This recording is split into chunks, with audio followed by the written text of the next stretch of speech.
Hello everyone, स्वागत है आपका एक और नई वीडियो में। और आज की इस वीडियो से हम अपना एक और नया सब्जेक्ट स्टार्ट करने वाले हैं। और सब्जेक्ट में सबसे पहला इंपॉर्टेंट चैप्टर हमारा आ गया नाउन। देखो, एग्जाम में ना आपको ऐसे ही नहीं पूछता कि नाउन क्या होता है, प्रोनाउन क्या होता है, वर्ब क्या होता है और ये सारी चीज़ें क्या होती हैं। उसमें आपको कभी डेफिनेशन नहीं पूछेगा या फिर सेंटेंस दे के ये नहीं पूछेगा कि बताओ इसमें से कौन सा नाउन है, कौन सा प्रोनाउन है। वो सवाल किस तरीके से आएंगे आपके इंग्लिश सब्जेक्ट में? आपके इंग्लिश सब्जेक्ट में सवाल आएंगे एरर फाइंड करने के। क्लोज टेस्ट आएगा जिसमें पूरा एक पैराग्राफ दे देगा, फिलअप्स की तरह दे देगा, और वहाँ पे आपको पूछेगा कि बताओ इन चारों ऑप्शन में से कौन सा वर्ड आएगा। ठीक है, सिनोनियम्स आ सकते हैं, एंटोनियम्स आ सकते हैं, मतलब पूरा अपना वोकैब वाला पोर्शन आ सकता है। PQRS आता है कि जैसे ये चार वर्ड दे देगा, जैसे होगा वो पूरा पैराग्राफ। अब इस पैराग्राफ में से ना अलग अलग सेंटेंस को वो अलग अलग कर देगा, अलग अलग काट देगा। जैसे ये पूरा एक सेंटेंस है, ये पूरा एक सेंटेंस है, ये पूरा एक सेंटेंस है, ये पूरा एक सेंटेंस है। अब वो इतने बड़े बड़े होते हैं कि पहचानना मुश्किल है। अगर मैं इसको अलग अलग कर दूँ, जोड़ना मुश्किल होता है। उसके लिए कंसेप्ट हमें पढ़ना होता है, उसके लिए हमें थोड़ी चीज़ें पता होनी चाहिए, जानकारी रखनी पड़ती है इंग्लिश के बारे में। तो इन जैसे पूरा एक बड़ा सा सेंटेंस है, पूरा सा बड़ा सा एक पैराग्राफ है, उसके अलग अलग वो सेंटेंस को कट कर देगा और उसको अरेंज कर देगा। अरेंज मतलब रीअरेंज कर देगा, मतलब उसकी पोजीशन को बिगाड़ देगा और बोलेगा अब बताओ, अब आप इसको खुद अरेंज करो। जैसे अगर यहाँ पे है ABCD है, ए नाम का कोई सेंटेंस है, बी नाम का कोई सेंटेंस है, सी नाम का कोई सेंटेंस है, डी नाम का सेंटेंस है। एग्जामिनर उसको कैसे कर देगा? एग्जामिनर उसको इस तरीके से दे देगा BDCA। अब वो बोलेगा कि आप इसको अरेंज करो। अरेंज करने का मतलब अब मुझे इसको ABCD मतलब एक करेक्ट फॉर्मेट में लेकर आना पड़ेगा, ताकि यहाँ पे जो अगर मैं इसको पढूं तो एक कंप्लीट और एक सेंसिबल सेंटेंस दे, मतलब कोई किसी की चीज़ का एक सेंस बने। वो सारी चीज़ें यहाँ पर वो बोलता है, तो इसे हम बोलते हैं PQRS, या फिर जंपलिंग जंबलिंग वर्ड्स भी बोल देते हैं, या फिर जंबलिंग सेंटेंस भी बोल देते हैं। ये सारी चीज़ें हम पढ़ने वाले हैं, ठीक है। देखो, अब ये तो आपको मैंने बता दिया कि इंग्लिश में किस तरीके से आने वाला है अपना क्वेश्चंस वगैरह सब पेपर में। अब इंग्लिश अपनी आती है। अगर मैं प्री की बात करूँ तो प्री में तो सारे सब्जेक्ट अपने बराबर बराबर होते हैं। मैं बात कर रहा हूँ CGL की। अगर आप CGL की तैयारी करोगे तो सारे एग्जाम आपके अंडर हैं, सारे एग्जाम आपके नीचे आएंगे, CGL ऑन टॉप, ठीक है। तो प्री में तो सभी का जो वेटेज होता है बराबर होता है, सभी 50-50 नंबर के होते हैं। यहाँ पर किसी की कोई हिस्सेदारी ज़्यादा नहीं होती, ना किसी की कम होती है, सब यहाँ पे बराबर, सबको बराबर ही ट्रीट किया जाता है। लेकिन मेंस में ना अपना कहानी बदल जाती है। मेंस में जो मैथ्स हो गया और रीजनिंग हो गया, ये तो अपने 90-90 नंबर के होते हैं, तो कुल मिला के 180 नंबर का होता है। वहीं GK GS अपना 75 नंबर का होता है, और इंग्लिश, केवल अकेला इंग्लिश अपना 135 नंबर का होता है। टोटल अगर आप यहाँ पे काउंट करोगे तो 135 और ये 210, 210 और 80 90, और ये 390, तो टोटल अपना 390 नंबर का मार्क्स का मेंस होता है, जिसमें से 135 नंबर का इंग्लिश होता है। तो अगर आपने इंग्लिश में ज़्यादा अपनी पकड़ बना ली और इंग्लिश पे ज़्यादा थोड़ा सा समय दे के अच्छे से पढ़ लिया ना, तो सोचो मेंस में, क्योंकि प्री तो अपना क्वालिफाई होता है, प्री के ना आपके रैंक डिसाइड करता है ना ही आपका सिलेक्शन डिसाइड करता है। केवल आपको क्वालिफाई करना है, इस फर्स्ट वाले फेज़ को पार करके सेकंड वाले फेज़ में अपना कमाल दिखाना, अपना असली टैलेंट दिखाना है, ठीक है। तो यहाँ पे अगर आपने इंग्लिश पे अपनी पकड़ बना ली अच्छी खासी, तो सोचो 135 नंबर आप ला सकते हो। बताओ कितना इंपॉर्टेंट है 135 नंबर, मतलब सबसे ज़्यादा मेंस में इसका वेटेज है। तो अगर आपने इंग्लिश में अच्छी पकड़ बना ली, खैर मैथ्स और रीजनिंग तो अपना कंसेप्चुअल सब्जेक्ट है, उसमें तो आपको पकड़ बनानी ही पड़ेगी। GK GS में आप कुछ नहीं कर सकते, जितना आप आता है उतना ही कर सकते हैं। तुक्का मारोगे तो और नीचे चल जाओगे और दलदल में फंस जाओगे। तो आपको इंग्लिश पे ज़्यादा पकड़ बनानी पड़ेगी, क्योंकि यहाँ पे वेटेज ज़्यादा है। मैथ्स और रीजनिंग आपको बनानी पड़ेगी पकड़, क्योंकि यहाँ पे कंसेप्चुअल सब्जेक्ट है। और GK GS तो आप बस as a daily as a side subject आप लेके चलो कि हाँ मुझे धीरे धीरे यहाँ पे थोड़ा थोड़ा कुछ ना कुछ डेली ऐसे पढ़ना है, जो कि रिलेवेंट हो। करंट अफेयर पे ध्यान देना है, स्टैटिक GK पे ध्यान देना है, ठीक है। तो ये तो बात रही अपने पेपर के बारे में कि हमारे पेपर में किस तरीके से इसका पूरा डिवीज़न रहता है इंग्लिश और बाकी सब्जेक्ट्स का, ठीक है। अब बात करते हैं, अब हम चलते हैं अपना मेन सब्जेक्ट आज के टॉपिक पे, नाउन पे। देखो, सबसे पहले तो मैं आपको बता देता हूँ नाउन होता क्या है, या फिर उससे पहले भी जान लो इंग्लिश के बारे में, क्योंकि आज हमारी पहली क्लास है, पहला सब्जेक्ट हम स्टार्ट करें, मतलब अपना सब्जेक्ट स्टार्ट करें, पहली क्लास है, तो नाउन के बारे में समझने से पहले आप समझे पहले, सबसे पहले समझो इंग्लिश क्या होता है। देखो, इंग्लिश ना एक लैंग्वेज होती है। जैसे आजकल इंग्लिश एक इंटरनेशनल लैंग्वेज बन चुकी है, हर देश इंग्लिश में, अगर आपको हर देश से बात करना है, किसी से कम्युनिकेट करना है, तो एक कॉमन लैंग्वेज बना दी गई है इंग्लिश, जो कि सही भी है। हर देश के बीच में बात होने के लिए एक कॉमन लैंग्वेज तो होना चाहिए। और बाकी हर देशों का अपना अलग अलग एक ऑफिशियल लैंग्वेज भी है, ठीक है। तो इंग्लिश क्या है, एक इंटरनेशनल लैंग्वेज है। अब इस लैंग्वेज की इतनी ज़्यादा इंपॉर्टेंस बढ़ चुकी है हमारे भारत में कि हमें मतलब बहुत ज़्यादा वेटेज बढ़ चुकी है, मार्क्स बहुत ज़्यादा मतलब इससे हमें मिल जाते हैं। तो इसको पढ़ना पड़ेगा, एकदम समय दे के अच्छे से पढ़ना पड़ेगा। अब लैंग्वेज है तो लैंग्वेज की तरह लैंग्वेज की तरह पढ़ना अलग होता है और ग्रामर की तरह पढ़ना अलग होता है। आप जो व्हाट्सएप पे बात करते हो वो भी एक इंग्लिश लैंग्वेज है ना, वो व्हाट्सएप वाली लैंग्वेज है, व्हाट्सएप यूनिवर्सिटी की लैंग्वेज है। लेकिन जो पेपर में पूछा जाता है ना, जो आप आमचाल बोल भाषा में बोलते हो ना, वो वाली आपकी इंग्लिश थोड़ी सी गलत होती है, एरर वाली होती है।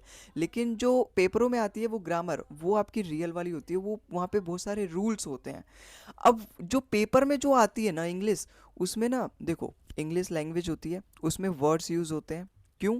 क्योंकि वर्ड्स का इस्तेमाल करके हम अपना पूरा एक सेंटेंस बोलेंगे, और वो सेंटेंस एक लैंग्वेज होती है, इंग्लिश लैंग्वेज होती है। सेंटेंस हिंदी में भी हो सकता है, तो वो हिंदी लैंग्वेज होगा।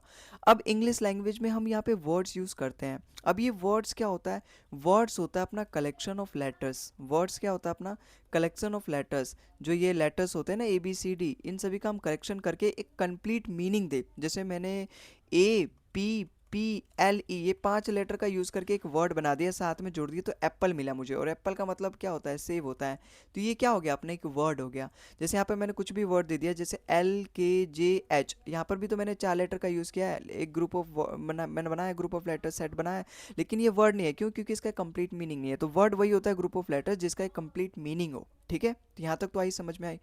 अब अलग अलग सेंटेंस में ये जो वर्ड्स होते हैं ना, इनका अलग अलग रोल होता है। जैसे अगर आप मान लो, यहाँ पे हर, ये जो हमारी है, ये मृत्यु लोक, ये जो अपना भारत है या फिर ये पृथ्वी है, यहाँ पे हर एक आदमी अलग अलग रोल प्ले कर रहा है। कोई अपने माता पिता के लिए बेटे का रोल प्ले कर रहा है, कोई अपनी पत्नी के लिए पति का रोल प्ले कर रहा है, कोई अपने बच्चों के लिए अपने पेरेंट्स का रोल प्ले कर रहा है, कोई अपनी भाई बहन के लिए भाई बहन का रोल प्ले कर रहा है। जैसे मैं आपके लिए टीचर का रोल प्ले कर रहा हूँ, आप मेरे लिए मेरे स्टूडेंट्स का रोल प्ले कर रहे हो। तो हर कोई ना कुछ यहाँ पे बंधनों से बटा हुआ है, बचा हुआ है, मतलब बचा नहीं हुआ, बंधा हुआ है। और वो कुछ ना कुछ रोल प्ले कर रहा है। कोई अर्जुन है तो कोई कर्ण है, कोई कृष्ण है तो कोई पितामह है। ठीक है, तो हर कोई ना कुछ रोल प्ले कर रहा है। वैसे ही यहाँ पर जो वर्ड्स है ना, वो अलग अलग सेंटेंस में अपना अलग अलग रोल प्ले करता है। वही वर्ड्स आप देखोगे कभी नाउन की तरह रोल प्ले करेगा, वही वर्ड्स आप देखोगे कभी प्रोनाउन की तरह रोल प्ले करेगा, वही वर्ड आप देखोगे कभी एडजेक्टिव की तरह रोल प्ले करेगा, वही वर्ड आप देखोगे कभी एडवर्ब की तरह रोल प्ले करेगा। अब यही हमें पहचानना पड़ता है कि वो वर्ड किस तरीके से रोल प्ले कर रहा है, नाउन की तरह से, प्रोनाउन की तरह से, एडजेक्टिव की तरह से, एडवर्ब की तरह से। अब इसी चीज़ को हम बोलते हैं पार्ट्स ऑफ स्पीच। अब ये पार्ट्स ऑफ स्पीच हमें पढ़ना क्यों ज़रूरी है? क्योंकि जब तक हम वर्ड को पहचानेंगे ही नहीं, ये वर्ड है, नाउन है, एडजेक्टिव है, मतलब ये वर्ड जो है नाउन है, प्रोनाउन है, एडजेक्टिव है, प्रीपोजिशन, हम कैसे पहचानेंगे कि उसके आगे पीछे क्या आएगा, कौन सा वर्ब आएगा? वर्ब की थर्ड फॉर्म आएगी, इज एम आर आएगा, कौन सा अपना प्रेजेंट टेंस, पास्ट टेंस, कौन सा ये फॉलो करेगा, कौन सा इस पे रूल लगेगा? जैसे अगर मैं आपको एक एग्जांपल दे के समझाऊँ, कौन सा एग्जांपल लूँ? जैसे, है ना, मैं यहाँ पे सपोज एक लाइट का एग्जांपल लेता हूँ। ठीक है, अब जैसे यहाँ पे मैंने एक वर्ड लिया लाइट। अब देखो, इससे ही ना मैं 3 सेंटेंस दूंगा आपसे, आपको, और आपको पहचानना पड़ेगा यहाँ पे ये क्या क्या रोल प्ले कर रहा है। जैसे यहाँ पे मैं बोलूँ the light is bright in the room, the light is bright in the room. ठीक है, ये द है। ठीक है, अब एक और सेंटेंस दे रहा हूँ, please please light the candle. ठीक है, एक और सेंटेंस दे रहा हूँ, the bag is very light, the bag is very light. आप अगर इन तीनों सेंटेंस में देखोगे ना, तो एक वर्ड आपको कॉमन मिलेगा। और वो वर्ड कौन सा कॉमन मिलेगा? आप यहाँ पे देखो, यहाँ पर भी अपना लाइट वर्ड है, यहाँ पर भी अपना लाइट वर्ड है, और यहाँ पर भी अपना लाइट वर्ड है। लेकिन एक जगह ये कृष्ण का रोल प्ले कर रहा है, एक जगह ये भीष्म पितामह जी का रोल प्ले कर रहा है, और एक जगह दुर्योधन का रोल प्ले कर रहा है। अब ये कैसे? जब आप यहाँ पे देखोगे ना, देखो, सबसे पहले मैं आपको पूरा अच्छे से समझाऊंगा कि नाउन क्या होता है, प्रोनाउन क्या होता है, वर्ब क्या होता है, एडजेक्टिव क्या होता है, इंटरजेक्शन क्या होता है, प्रीपोजिशन क्या होता है। लेकिन यहाँ पर ये इंट्रोडक्शन क्लास है, आपको बताऊंगा कि क्या क्या हमें इंग्लिश में पढ़ना है, उनके बारे में थोड़ा थोड़ा डिटेल बताऊंगा। तो एक ओवरव्यू तो दे दूं कि किस तरीके से आपको यहाँ पे पहचानना है, किस तरीके से आपको यहाँ पे पार्ट्स ऑफ स्पीच पढ़ना है, क्या आखिर उनका रोल प्ले होता है। जैसे अगर आप पहला सेंटेंस पढ़ोगे ना, इसको पढ़ने के लिए आपको जानना पड़ेगा कि नाउन क्या होता है। नाउन होता है किसी भी चीज़ का नाम। अब चाहे वो कुत्ता का नाम हो, बिल्ली का नाम हो, शेर का नाम हो, चूहा का नाम हो, चाहे मेरा नाम हो। ठीक है, चाहे वो मेरे यूट्यूब चैनल का नाम हो, चाहे वो आपका नाम हो। ठीक है, वो हर चीज़ मतलब एक नाम की तरह अगर मैं उस वर्ड का यूज़ कर रहा हूँ तो वो नाउन है। अगर मैं इस सेंटेंस को पढ़ूँ, the light is bright in the room, जो लाइट है वो ब्राइट है इन द रूम में, मतलब वो बहुत ज़्यादा चमक रहा है। जो लाइट है वो रूम में बहुत ज़्यादा चमक रहा है, मतलब बहुत ज़्यादा उसकी रोशनी है। तो यहाँ पे जो लाइट है ना, ये किसी बल्ब को दिखा रहा है। अब उस बल्ब को मैं किस नाम से संबोधित कर रहा हूँ? लाइट, लाइट नाम से। मतलब मैं उसका एज अ उसका एक नाम रखा है जिससे मैं पता करूंगा कि हाँ इसी चीज़ की बात हो रही है, तो लाइट मैं बोल रहा हूँ। इसका मतलब ये जो लाइट वर्ड यूज़ हो रहा है ना, यहाँ पे एज अ नाउन यूज़ हो रहा है। बात आई समझ में? लेकिन अगले सेंटेंस में देखोगे तो ये एज अ नाउन यूज़ नहीं होगा। मैंने आपको बताया ना, हर एक वर्ड कुछ ना कुछ अलग अलग जगह अलग अलग रोल प्ले करता है। अब वो हमें पता चलता है वहाँ सेंटेंस के हिसाब से कि वहाँ पे क्या रोल प्ले कर रहा है। इस पूरे सेंटेंस को मैंने जब पढ़ा तब मुझे पता चला यहाँ पे लाइट जो है एज अ नाउन यूज़ हो रहा है, क्योंकि यहाँ पे किसी चीज़ का नाम ये बता रहा है, बल्ब का नाम बता रहा है कि मैं बल्ब को इस नाम से पहचानता हूँ, लाइट नाम से। अब अगर आप दूसरा सेंटेंस पढ़ोगे, please light the candle. Please light the candle मतलब यहाँ पे प्लीज़ कैंडल को जलाओ मेरे भाई, लाइट भाग गई है, कुछ दिखाई नहीं दे रहा, प्लीज़ कैंडल को जलाओ, जलाओ। यहाँ पे लाइट का मतलब हो रहा है जलाओ। इसका मतलब ये क्या है? वर्ब है। वर्ब क्या होता है? किसी भी काम को करने की क्रिया, मतलब किसी भी काम को करने की प्रक्रिया, उसको ही वर्ब कहते हैं, मतलब क्रिया बोलते हैं हिंदी में इसको। वर्ब क्या होता है? कोई भी चीज़ अगर मैं काम कर रहा हूँ, अब यहाँ पे किसी ने मेरे से बोला please light the candle, please candle को जलाओ। यहाँ पे लाइट का मतलब है जलाओ, जलाओ मतलब कुछ काम करो, प्लीज़ जलाओ उसको। तो यहाँ पे ये जो लाइट है ना, ये वर्ब ऐसा काम कर रहा है। क्यों? क्योंकि यहाँ पे लाइट का मतलब है जलाओ, काम करो। तो यहाँ पर ये लाइट किस तरीके से काम कर रहा है? वर्ब। अभी यहीं पे ये लाइट एज अ नाउन या नाउन वर्क कर रहा था, और अगली ही क्षण में मैंने देखा ये जो नाउन है एज अ वर्ब काम कर रहा है। ऐसा कैसे मुझे पता चला? जब मुझे पार्ट्स ऑफ स्पीच के बारे में पता होगा, जब मैं पूरी सेंटेंस के बारे में पढ़ूंगा, तब जाके मुझे पता चलेगा यहाँ पे एक एक वर्ड का क्या क्या रूल है। अब जैसे अगर आप तीसरा वर्ड, यहाँ पे तीसरा सेंटेंस पढ़ोगे, the bag is very light. जो बैग है वो बहुत ज़्यादा लाइट है। लाइट मतलब हल्का भी होता है। यहाँ पे अगर आप मैं इस सेंटेंस को पढ़ोगे तो यहाँ पे आपको फीलिंग आएगी the bag is very light, मतलब जो बैग है वो बहुत ज़्यादा हल्का है। यहाँ पे ये जो लाइट है ना, ये ना ही नाउन है ना ही वर्ब है, यहाँ पर ये रोल प्ले कर रहा है एडजेक्टिव का। अब एडजेक्टिव क्या होता है? देखो, एडजेक्टिव होता है अपना किसी भी नाउन या फिर प्रोनाउन का एक्स्ट्रा डिटेल बताता है, एडजेक्टिव वर्ब। अब यहाँ पे जो लाइट है ये, इसका मतलब क्या है? हल्का है। अब ये हल्का किसके बारे में बात की जा रही है? बैग के बारे में। और बैग क्या अपना नाउन है? क्योंकि बैग मतलब एक थैला टाइप। अब उसको मैं बैग नाम से संबोधित करता हूँ। मैं अगर मुझे कोई बैग बोलेगा तो मैं समझ जाऊंगा इस थैले की बात हो रही है, या फिर इस तरीके से बात हो रही है जिसमें मैं कुछ सामान रख सकता हूँ। तो यहाँ पे बैग भी क्या हुआ? एक नाउन, नाउन हुआ, क्योंकि नाम है किसी भी, भले ही वो कॉमन नाउन है, हर बैग को मैं हर बैग बोलता हूँ। ठीक है, अब वो बैग का अगर आप कुछ भी नाम रख दो, नाइकी बैग और अलग अलग बैग, एचपी का बैग, तो वो उनका अलग नाम होता है, प्रॉपर नाउन में आ जाएगा। लेकिन यहाँ पे बैग एक कॉमन नाउन है, हर बैग को मैं बैग बोलता हूँ, तो यहाँ पे एक तरीके से नाउन ही है। अब ये नाउन के बारे में बताया गया है, लाइट। तो यहाँ पे ये लाइट किस तरीके से काम कर रहा है? एज एन एडजेक्टिव काम कर रहा है। आपने पहले सेंटेंस में देखा इसने काम किया एज अ नाउन, दूसरे सेंटेंस में देखा इसने काम किया एज अ वर्ब, तीसरे सेंटेंस में काम किया इसने एज अ एडजेक्टिव। अब यहाँ पे मुझे कैसे पता चला कि यहाँ पे एज अ वर्ब काम कर रहा है, एज एन एडजेक्टिव काम कर रहा है, एज एन वर्ब काम कर रहा है? क्यों? क्योंकि मैंने पार्ट्स ऑफ स्पीच पढ़ी है। और आप भी ऐसा पहचान लो, तभी आप बता पाओगे, तभी आप उसमें एरर ढूंढ पाओगे। तो उसके लिए मुझे आपको ही पढ़ाना पड़ेगा पार्ट्स ऑफ स्पीच। तो इसलिए हमारा अगला टॉपिक यहाँ पे क्या है? Parts of speech. अगला टॉपिक हमारा क्या है? Parts of speech. Parts of speech का मतलब क्या है? मुझे हर वर्ड की एक कैटेगरी पता होनी चाहिए कि ये वर्ड जो है ना वो कर क्या रहा है, किस तरीके का यहाँ पे रोल प्ले कर रहा है। कि यहाँ पर वर्ड नाउन है, प्रोनाउन है, इंटरजेक्शन है, प्रोपोजिशन है, कंजंक्शन है, एडजेक्टिव है, एडवर्ब है, क्या है, प्रीपोजिशन है, क्या है। तो ये सारे मैं पार्ट्स ऑफ स्पीच में पढ़ता हूँ। लेकिन अब यहाँ पे देखो, कुल मिला के अगर आपने बचपन से पढ़ा होगा ना, तो कुल मिला के 8 अपने पार्ट्स ऑफ स्पीच पढ़ोगे, जिसमें से पहला क्या है? पहला है अपना नाउन, है ना। अब मैं आपको पार्ट्स ऑफ स्पीच बताऊंगा, यहाँ से अपना नोट्स बनाना स्टार्ट कर लो। अब धीरे धीरे मैं आपको पूरा एक आइडेंटिफिकेशन ऑफ नाउन भी बताऊंगा कि आप किस तरीके सेंटेंस में नाउन पहचानोगे, प्रीपोजिशन पहचानोगे, कंजंक्शन पहचानोगे, एडवर्ब पहचानोगे। तो सबसे अब इन सभी को पहचानने के लिए आपको पता तो होना चाहिए कि आखिर ये होते क्या है। तो नाउन क्या होता है? नाउन होता है नेमिंग वर्ड, किसी भी चीज़ का नाम। जैसे गाय हो गया। अब गाय एक ऐसी जानवर होती है जिसके 4 पैर होते हैं, एक लंबी सी पूंछ होती है, आगे 2 सींग होती है, एक बड़ा सा पेट होता है, उसके पेट में 4 चैम्बर होते हैं, ना 2 सींग होती है, और सफ़ेद कलर की होती है ज़्यादातर, या फिर भूरी कलर की भी हो सकती है। अब आपको किसी को बताना है कि इस जानवर का आप, अगर आपको किसी भी गाय के बारे में बताना है तो आप ये थोड़ा ना बोलोगे कि उसके 2 सींग होते हैं, उसके 4 पैर होते हैं, एक पूंछ होती है, और एक मुंह होता है जो हमेशा चलता रहता है, उसके पेट के 4 चैम्बर, ऐसा थोड़ा ना बोलोगे। उसका मैंने एक नाम रख दिया, काव, द काव, गाय। तो गाय क्या है? एक नाउन है। तो यहाँ पे नाउन क्या होता है? अपना नेमिंग वर्ड होता है, किसी भी चीज़ का नाम। अब चाहे वो दिल्ली हो गया, किसी भी जगह का नाम हो गया, किसी भी इंसान का नाम हो गया, किसी भी कुत्ते, मतलब ये सभी क्या है? एक तरीके से ये वर्ड मतलब एक नाउन है एक तरीके से, किसी भी चीज़ का नाम हो, अब चाहे वो किसी भी चीज़ का नाम हो। अब एग्जाम्पल भी दे देता हूँ ताकि आपको और भी अच्छे से समझ में आए। जैसे यहाँ पे कोई एग्जाम्पल हो गया मेरे पास, Ravi is my friend, Ravi is my friend. अब यहाँ पे बताओ क्या नाउन है यहाँ पे, नाउन यहाँ पे आपको साफ साफ दिखाई नहीं दे रहा है, यहाँ पे रवि नाउन है, यहाँ पे रवि नाउन है। रवि क्या है अपना, किसी भी चीज़ का नाम है, यहाँ पे रवि क्या है, नाम है किसी भी चीज़ का। अभी बस आप इतना ही समझो, अभी आप ये मत देखो कि ईज क्या है, माई क्या है, फ्रेंड क्या है, अभी बस आप इतना समझो कि रवि क्या है, रवि क्या है, नाउन है। अगर मैं यहाँ पे एग्जांपल दूँ, Sita goes to school, Sita goes to school. अब यहाँ पे ये सब क्या है, ये सीता क्या है, सीता भी तो एक नाउन है, ये स्कूल क्या है, इसके स्कूल भी तो एक तरीके से नाउन है। आप यहाँ पे देखोगे फ्रेंड भी एक तरीके से नाउन होता है, कॉमन नाउन होता है, मैं हर दोस्त को दोस्त बोलता हूँ। तो ये सभी क्या है, अब वो नाम कई तरह के होते हैं भाई। वो नाम देखो, जैसे अगर आप ज्ञान हासिल कर रहे हो, अभी आप ज्ञान हासिल कर रहे हो, फिर सीजीएल में जाके पेपर दोगे, फिर वहाँ से आपका पेपर क्लियर होगा, फिर वहाँ से आपको सिलेक्शन मिलेगी। ये जो ज्ञान है, ये जो पूरा क्या कह सकते हैं, पूरा ये जो ज्ञान है, ज्ञान वर्ड है, ये भी तो अपने आप में एक नाम है।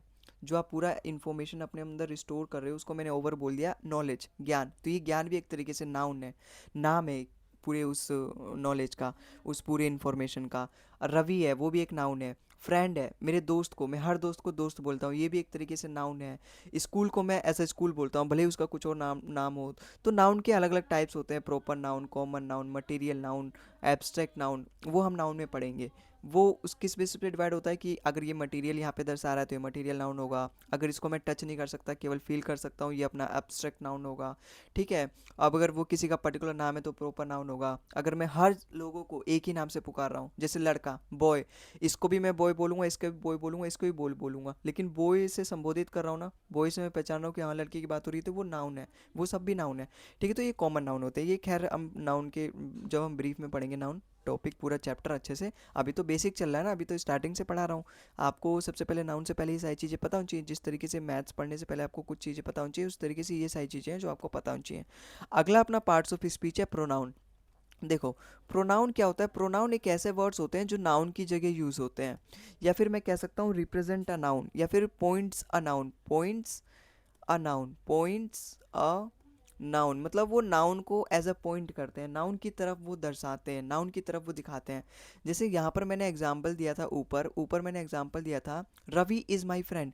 अब रवि इज़ माई फ्रेंड, अब प्रोनाउन ना केवल नाउन को पॉइंट करने के लिए काम नहीं करते, नाउन की जगह आ जाते हैं वो। जैसे अगर मुझे किसी का नाम नहीं लेना ना, तो वहाँ पे जो मैं वर्ड यूज़ करता हूँ उसको संबोधित करने के लिए, वो अपना प्रोनाउन होता है। आपने गाँव में सुना होगा, यहाँ पे तो कोई भी बुला देता है अपने पति को, उसकी पत्नी, हे पंकज, हे संदीप, हे मोनू, आ जाओ इधर आ जाओ, खाना खा लो, खाना बन गया। लेकिन गांव में कैसे बोलते हैं, ए जी सुना तनी, ए जी, ओ जी, हिन्ने आई। ये सभी क्या है, प्रोनाउन है। ये जो पत्नी है वो अपने पति का नाम नहीं लेती, वो उसे मतलब अपने पति को ईश्वर मानती है ना, परमात्मा मानती है, वो उसका कभी नाम नहीं लेती है, बहुत ज़्यादा इज्जत देती है। शहरों में तो ऐसा होता नहीं है, लेकिन गांव में आज भी ये प्रथा है ना, कहीं कहीं। वहाँ गांव में भी कम होते जा रहा है, शहरी लोग वहाँ पर भी जाके अपना प्रकोप फैला रहे हैं। लेकिन गांव में आज भी बहुत ज़्यादा देखा जाता है कि वो नाम नहीं लेते।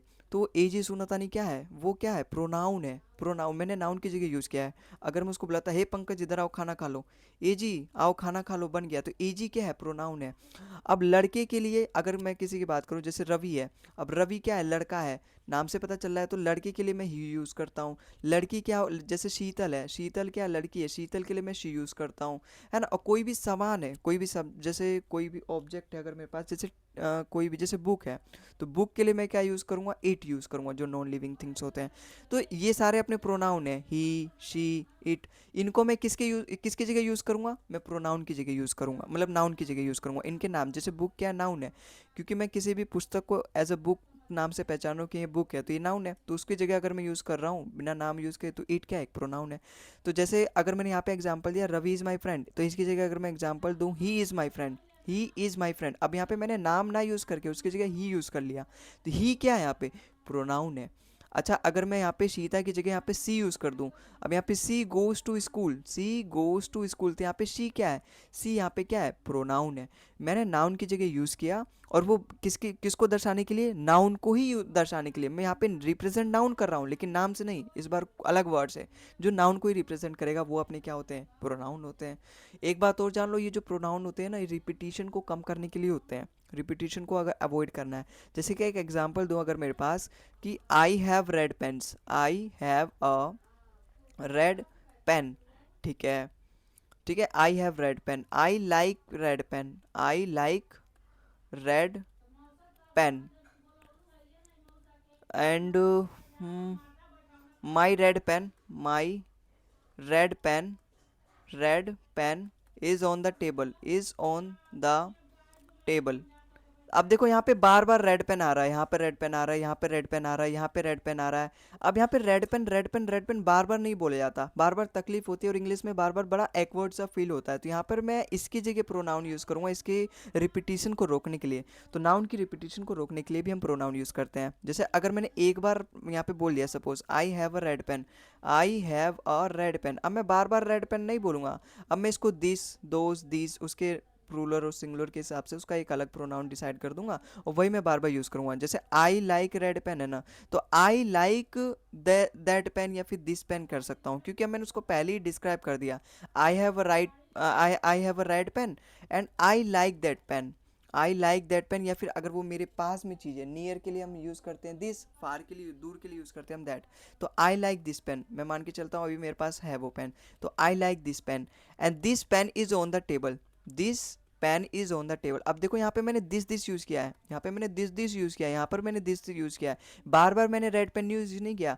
तो ये नाउन को भी रिपीटिशन की रोकने के लिए, नाउन की रिपीटिशन जो होती है उसको अवॉइड करने के लिए भी हम प्रोनाउन यूज़ करते हैं, ठीक है। अब अगला अपना जो यहाँ पे पार्ट्स ऑफ स्पीच है वो है एडजेक्टिव। वो है क्या अपना एडजेक्टिव। एडजेक्टिव अपना क्या काम करता है, एडजेक्टिव अपना बताता है किसी भी नाउन के या फिर प्रोनाउन के बारे में extra details, add extra details, extra details of noun.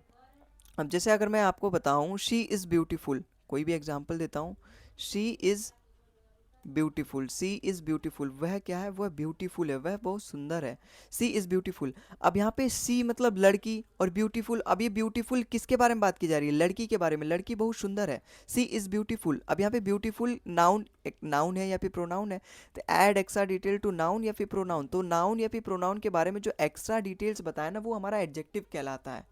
आई बात समझ में। अगर मैं यहाँ पे बोल दूँ सी रन्स फास्ट, सी रन्स फास्ट, अब यहाँ पे जो फास्ट है ना किसके बारे में बात की गई है, लड़की के बारे में बात की गई है कि वो तेज दौड़ती है, लड़की के बारे में बता रहा है, वह तेज दौड़ती है, वह तेज दौड़ती है, वो लड़की तेज दौड़ती है। तो यहाँ पे जो फास्ट वर्ड है ये किसको बता रहा है, ये प्रोनाउन की एक तरीके से एक्स्ट्रा डिटेल्स बता रहा है। अगर मैं यहाँ पे बोल दूँ Ravi is smart, Ravi is smart, अब यहाँ पे जो स्मार्ट वर्ड है, ये स्मार्ट वर्ड एक ऐसा वर्ड है जो रवि के बारे में बता रहा है कि रवि स्मार्ट है, तो रवि की एक एक्स्ट्रा डिटेल बता रहा है। तो यहाँ पर ये स्मार्ट क्या हो गया, अपना एडजेक्टिव हो गया, ठीक है। तो अभी आपको इतना ही समझना है एडजेक्टिव के बारे में।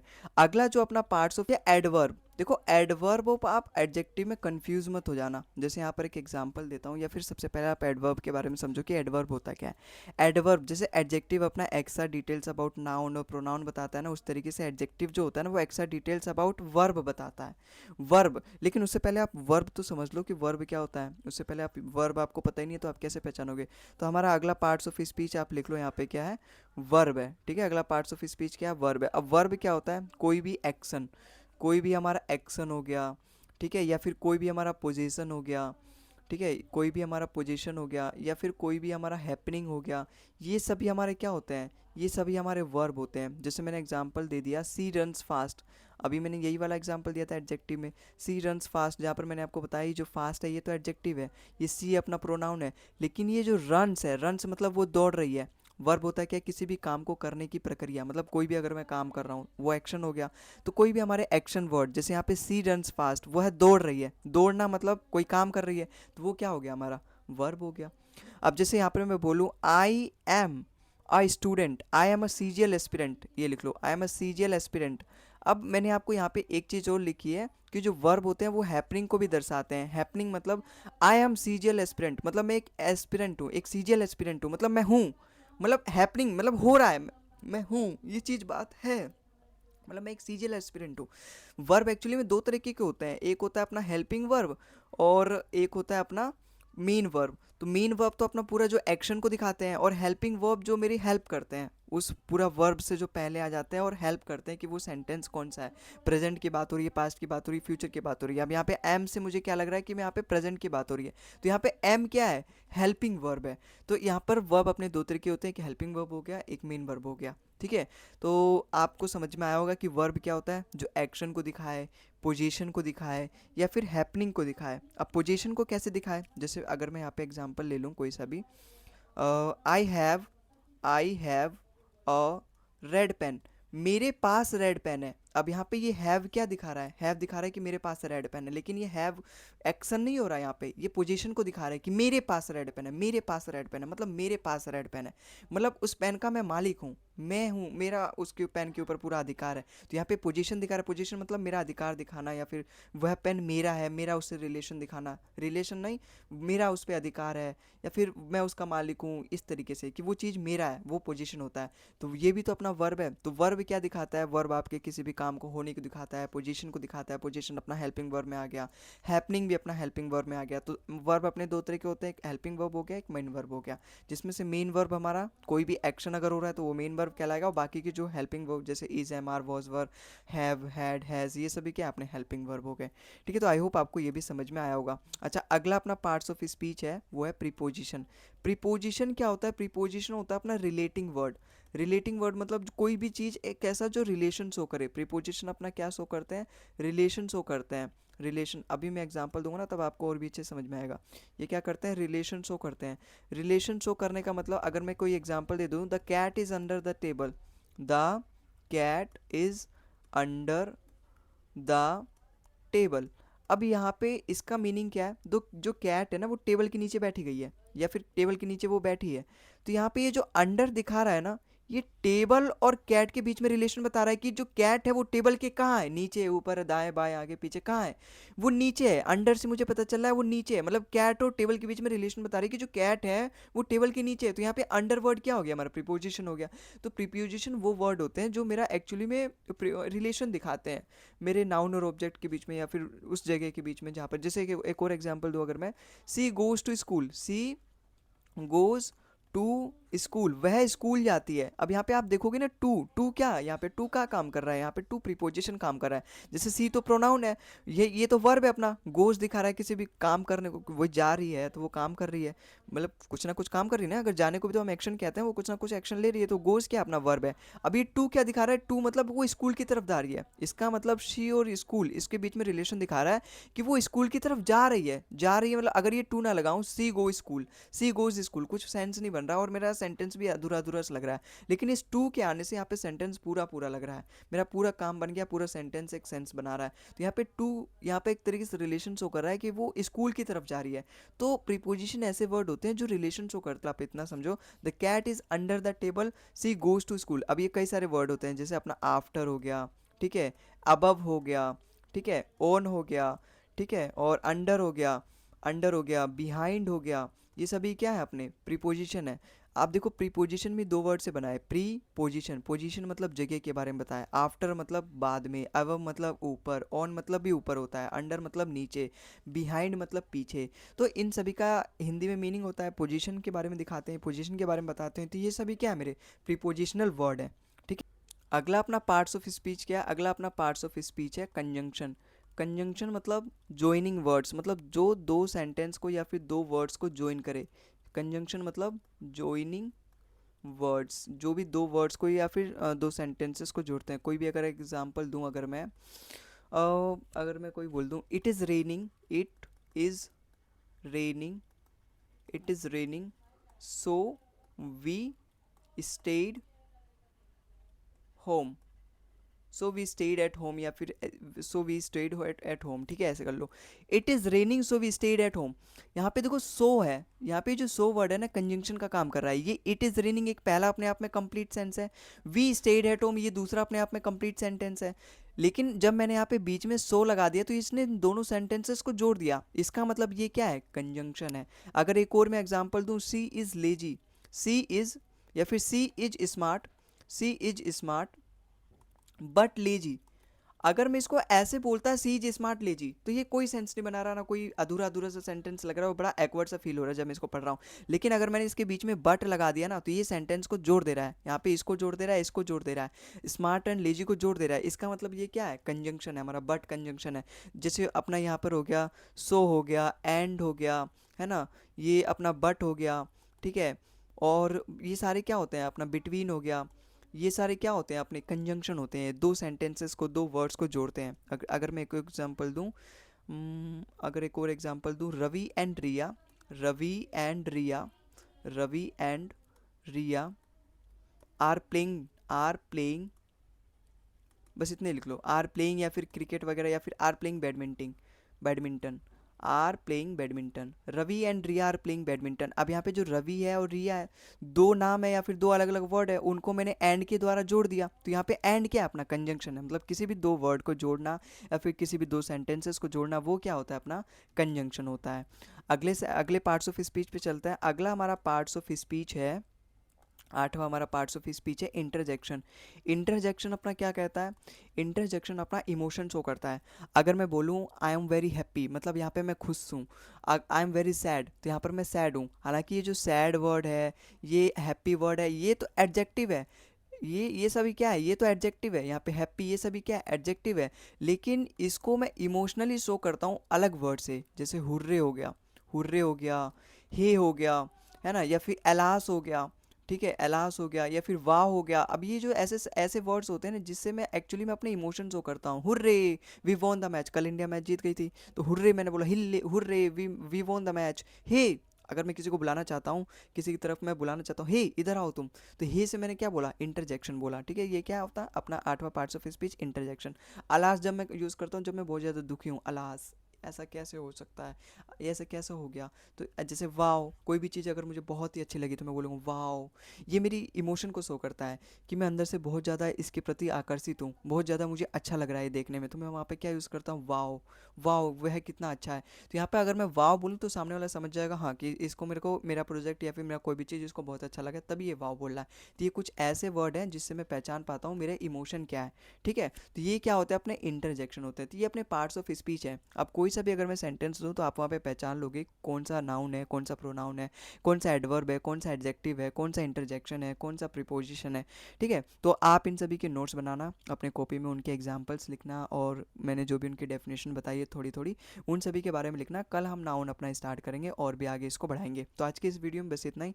आई होप आपको अच्छा लगा होगा ये लेक्चर, और समझ में आया होगा जितना मैंने यहाँ पे समझाने की कोशिश करी है। अगली वीडियो मिलते हैं हम आगे के और भी टॉपिक के साथ। तब तक के लिए जय हिंद, जय भारत।